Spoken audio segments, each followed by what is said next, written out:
Yo, what up, everybody? Matty Wills checking back in with yet another episode of Wellbeing Wednesday with Matty Wills. Of course, we've been doing this for a while now. We got a little rhythm going, and this show we talk to different healthcare representatives from Metro Health about just different things in the world of general health, but more specifically mental health as well. So, without further ado, we'll go ahead and bring in today's guest. And as I just said, I feel like we finally reached the one of the top dogs here. But Dr. Ish, he is our guest for today's episode, in which we'll be discussing overcoming mental health stigma. So a very important episode. But before we get to all of those specifics, I'd like to welcome in our guest, Dr. Ish. How you doing today? I'm good, Matty. How are you? I'm doing wonderful. And I do want to let our audience know that you did allow me to call you Dr. Ish, and you said that your folks there even call you that as well. But why don't you just start by, telling everybody who you are, kind of what your role is with Metro, and kind of your journey on how you got there. Okay, sounds good. So, yeah, everybody calls me Dr. Ish. Prior to administration, and I was in practice, even my patients call me Dr. Ish. So, full name is Olusegun Ishmael. Olusegun is a Yoruba name from West Africa, Nigeria, and it means God is victorious. So that's how I live every day. Every day you're alive, it's a beautiful day. It's a gift from God. So that's what the name means. God is victorious. I am the COO, Chief Operating Officer at Metro Health, and the president of the hospital division. So we have our outpatient ambulatory division, and we have the inpatient hospital division. So I'm over the inpatient hospital division, which also encompasses the behavioral health, the mental health part, and I also have correctional medicine, because we also take care of our individuals in the jail. So my background is I was this 4-year-old kid from West Africa. Parents were going to school in Chicago. So I'm a Chi-Town resident from the age of 4. I won't tell you how old I am, but let's put it this way. It's been a long journey. Did have an opportunity to go back to Nigeria, where my dad taught in Nigeria University, and then came back home to the States. So I ended up doing med school and high school in Nigeria, came back home to the States, did residency in Gary. I always follow the path of where I see people of color and underserved populations. So residency in Gary for me was the best experience. After residency, did an MBA at Purdue University, did a fellowship at University of North Carolina in Chapel Hill on how to teach residents. Did an MBA because I want to know how we pay for healthcare, especially knowing that the majority of people don't have insurance. So for me, it was like, how do we pay for healthcare, but how do we also educate our medical students and residents? Fast forward, have done emergency. I trained family medicine, but somehow I gravitated to ER because I trained in Gary. Right. So I've done ER work, family medicine, worked for insurance companies. I think I worked for pretty much every Medicaid insurance company in the country so far, except maybe 1 or 2, and then been in administration, and recently was at Sinai in Chicago, which is another safety net hospital. And for those who don't understand, safety net, it just means we take everybody irrespective of whether they can pay or cannot pay. Right. And here I'm happy to be in Cleveland, 4 months into Cleveland, and loving every minute of it. Very warm and engaging people in Cleveland. There's no traffic. Got the best, one of the best theater districts in the country. So I'm loving this. So happy to be here. Well, we absolutely enjoy having you here. And there are some spots I can promise you that'll stress you out with the traffic, but I'm sure nothing in comparison to what you're used to and what you come from. Absolutely. So definitely very accredited young man. I'll say I just had a birthday as well. I won't share my age, but I appreciate that. One thing that I will say about having that birthday is that it's almost a year to the day that I kind of got jumped back into my own personal healthcare journey, right? So Metro Health actually has a whole lot to do with that, because when we started this about a year ago, I didn't have a primary healthcare physician, and we had been doing these types of interviews for a little bit over a year. So I say all that to say I've spoken with so many different healthcare representatives over the last couple of years that, that plus strong advice from my wife, strong repeated advice from my wife, to finally get a regular healthcare doctor that I can see on a regular basis. He's with Metro at the Cleveland Heights campus, and he's been great. And in that, you know, my eyes have been open in conversations that I've had with you all, but then also when I got to the doctor, I was able to address some things that needed to be addressed as well. So when you say things, and when all of you guys say things like, you know, people of color, and you know, the word stigma, and people just kind of being afraid of jumping into that, just taking care of themselves, I can say wholeheartedly that I've been through the journey and I'm still going through it. And that's why I love being able to have these types of conversations. So thank you for that. Without further ado, we'll kind of get started again. Today, we're talking about overcoming mental health stigma. And our first question is, what is mental health stigma and why is it important? So I look at mental health stigma, and I kind of equate it to when HIV first came out. Everybody was afraid of it. Everybody, like, they didn't know anything about it. It's like, if you said you had HIV, everybody was like, oh my God. And nobody wanted to get tested because nobody wanted to find out. So in many ways, stigma is just a word meaning that everybody's afraid of it. Nobody wants to talk about it. It's a taboo. Right. And I look at mental health as holistic health. You got to look at, I was at a lunch with a pastor the other day, and we were sitting down with him and a mental health therapist and myself. And I said, you know what's interesting? We make up the triad of a human being existence. I looked at the pastor and said, you're the spiritual part. You bring us spirituality. You ground us. I said, mental health, you help us to be able to deal with the stresses of life, because we all have stressors. It's those stressors that trigger issues in our lives where either you're depressed, you're angry, you're stressed out, whatever it is. So I said, and then I said, I come in with the medical part. So I said, we're the triad. This is, if you look at healthcare, if we can encompass all three, and then when I say spiritual could be whatever religion you are, whatever you believe in or don't believe in, but then you put that in with the mental, and then you put in the medical, the physical, then you're totally a holistic picture. So then you're balanced. So we got to remove the stigma. And another area of stigma that I, in my career, have noticed, besides things like HIV, is when I was doing hospice medicine. People didn't want to die. It's like, it's okay. People, we all circle of life, like in the Lion King, it's a circle of life. We come, we go, and you just have to accept that during that period, it's life. So mental health stigma is something that is especially predominant in our African American community, because it's something people don't want to talk about, people don't want to deal with. And I can look at it from multiple perspectives of people of color, because I went to med school in Nigeria and I lived in Nigeria, and the same stigma exists over there. Wow.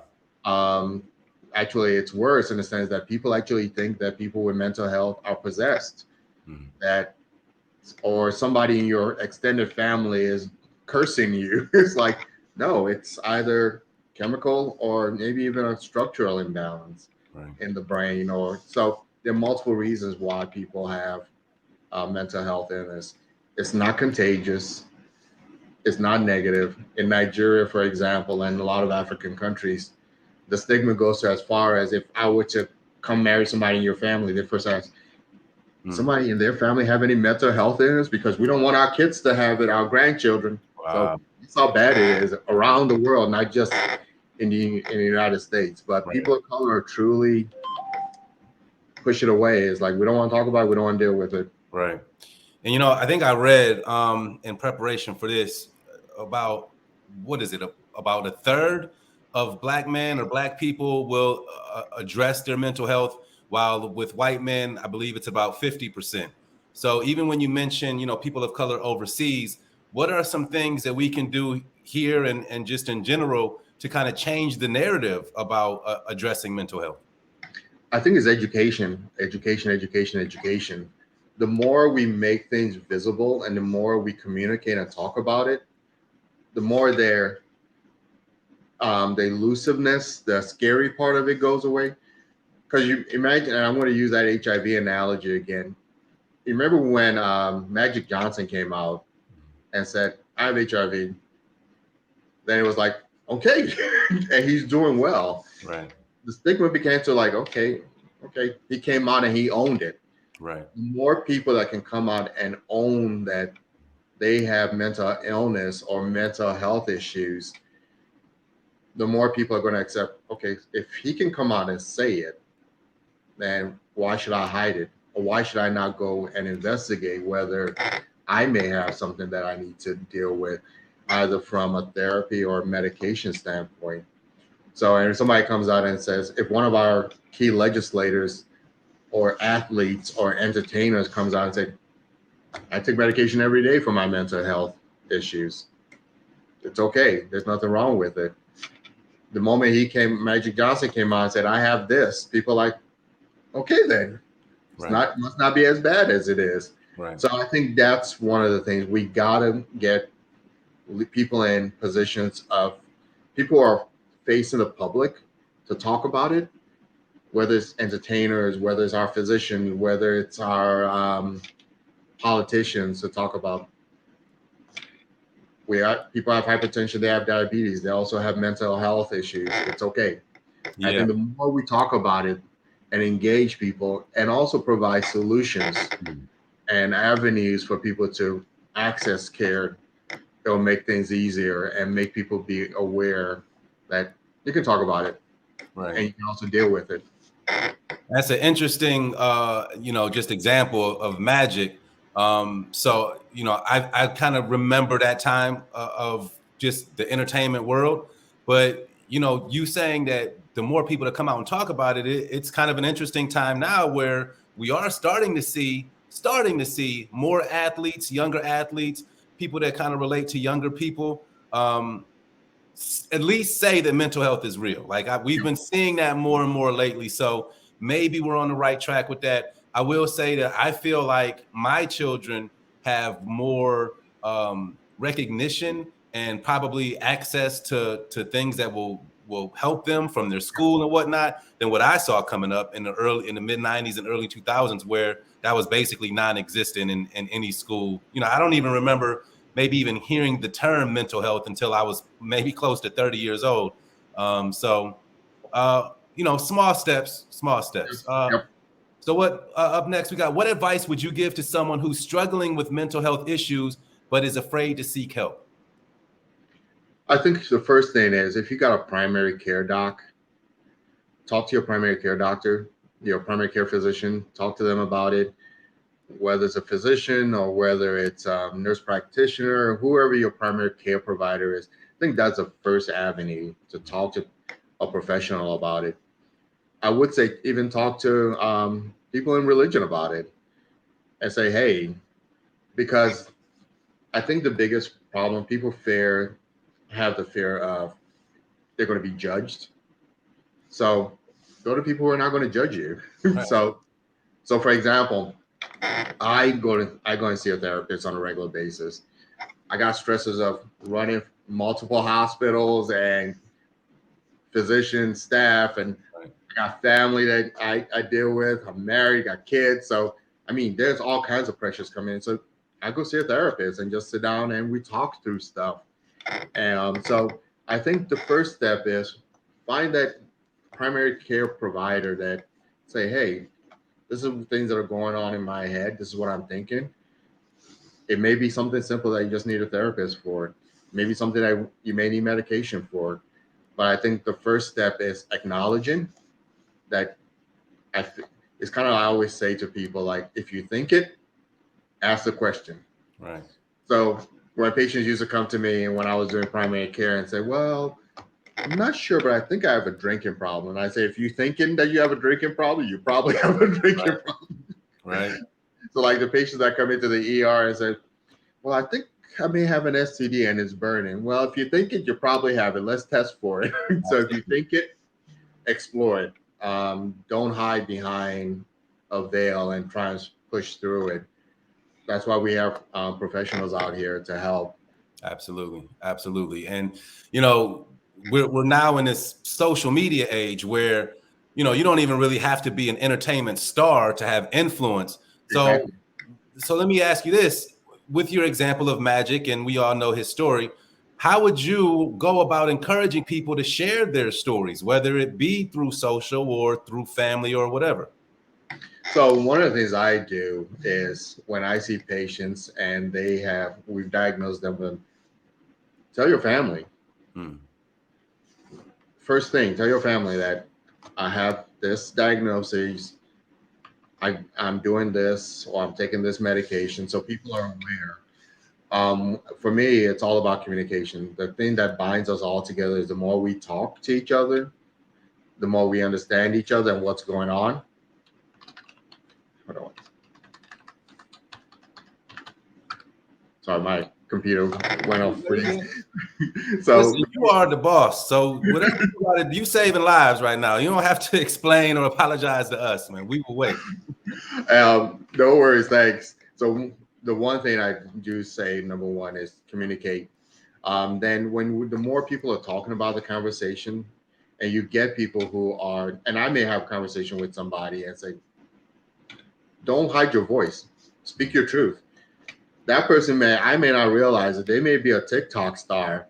Right. And the next thing they're like, Dr. Ish said, speak my truth. And my truth is I have this diagnosis. Right. And I think that's where the more we talk about it, it doesn't have to be the public person that everybody knows. It may be that person on TikTok that is going to say, hey, speaking my truth, and I happen to have this.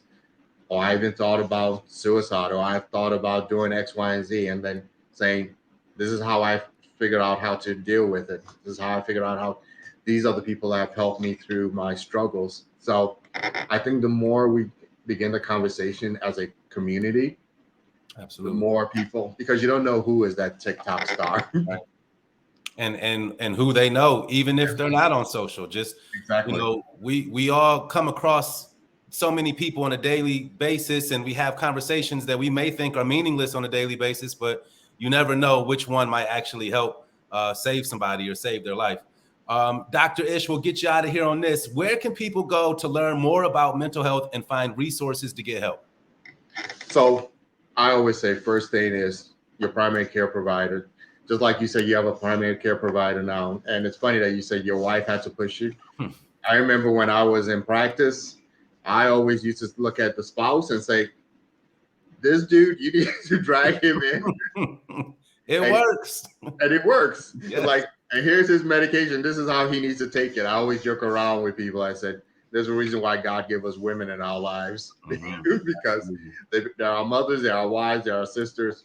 But all jokes aside, I think the first step is your primary care provider as that gateway to, because it may not be something you need to see a psychiatrist for. It may be somebody you just need a clinical social worker or a therapist, a certified therapist to talk you through it.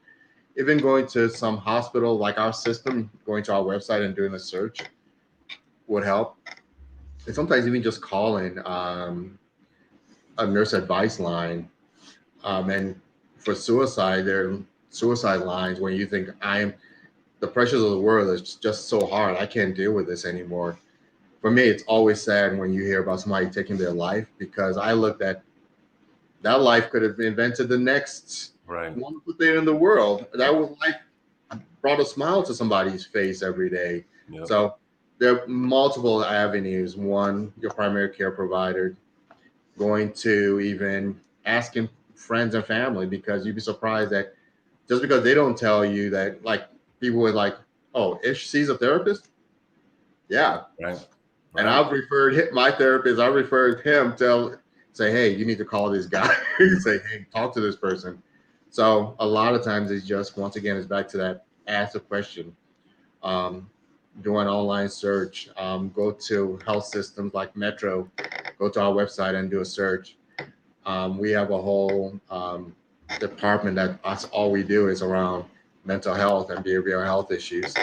Got you. So we got our call to action stuff right here. So to reach you guys, it's 216 my Metro. Of course, we'll likely have this stuff down in the caption as well, but the phone number to schedule an appointment, 216 my Metro. And then of course, you guys have the website, which is www.metrohealth.org/appointments. So if you want to get started, with anything that we talked about, or just anything health related at all, please reach out to Metro Health, and they will be sure to put you on the right path.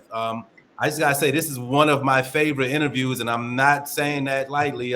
This has been really, really informative, and I love how you guys can always kind of really humanize this information and just make it very plain, and just put it on a very black and white kind of scale, to where sometimes you can talk to a doctor and by the time they're done talking, you don't even know what they said, and they've thrown out a lot of big words, but talking to you guys is always great. So I definitely appreciate that. I'm Matty Wills. He's Dr. Ish. We have did we leave anything out, Doc, before we get out of here? Is there anything you want to stress before we part ways today? I just want to stress that once again, it's all about holistic. Take care of your physical body, take care of your mental health, and also take care of your spirit. And don't let anybody hold your voice back. Speak your truth. And the more you speak your truth and you own what you are, be your authentic self. Because a lot of times we tell kids, oh, don't do this, don't do that. Sometimes it's just like, be you. Yeah. Be you. You know who you are. The more years I add to fatherhood, I learned that little by little, man. Just let them be themselves and reel them in when you got to reel them in. Exactly. So this was perfect. We really appreciate that. Again, we gave you guys the phone number, the website. I failed to mention this earlier, but if you're watching this and you know somebody who should watch it, they're not with you, please share the link with them. Send them the information. It's on the internet. It'll be up forever. So please pass this along because we all need it. And it's funny how often and how so often things come back to being improved simply by communicating. And that's something that you stressed many times today. And listening to your wife, of course, or your partner, whoever, whatever, support you got, listen to them because they're just trying to help you out. So again, I'm Matty Wills. He's Dr. Ish with Metro Health. We appreciate you, doctor. I'm sure we'll be talking soon. Definitely. Thanks. Have a great one. Thanks. We'll see you guys next time.